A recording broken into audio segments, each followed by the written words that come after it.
Hey folks, Glenn May here with BassResource.com, and a few years ago I made a video that showed how to remove line twist from spinning rods when you're out there on the water fishing. Now since then I've had a lot of guys ask me, how do I remove line twist from my spinning rod if I'm fishing from the bank, or maybe I don't have access to a watercraft?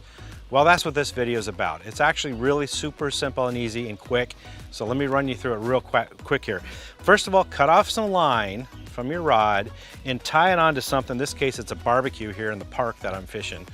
I tied it on very loosely, as you can see here, so I've got it a loose loop. That's what you want. Now, next thing what you do is you take a snap swivel, tie it on the end of the line, just like this one right here.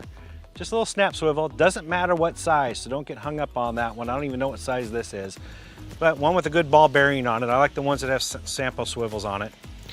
Then you just hook it on to the line you've got right here. Now, once you've done that, all you do is you flip the bail and spool off a bunch of line. Go about 30 or so yards, maybe 40 yards. Spool off a bunch of line.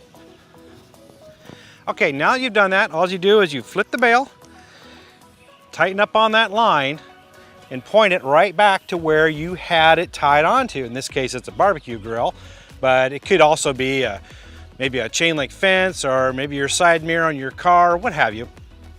Point at it, tighten it down, and pull back on a bit, and have it nice and tight, and just hold it for about 30 seconds. What's happening is that line twist is making that ball bearing on that snap swivel spin. It's getting all that twist out. So just hold it for a little while, 30 seconds, maybe a minute. And once it's done, all you do is you just walk back towards where you had it tied onto while you're turning the handle and keeping it nice and tight.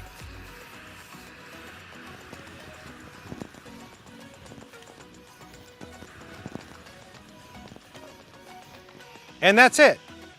Done. Now you just take this little swivel off, tie your lure back on, and get back to fishing. It's that simple. For more tips and tricks like this, visit BassResource.com.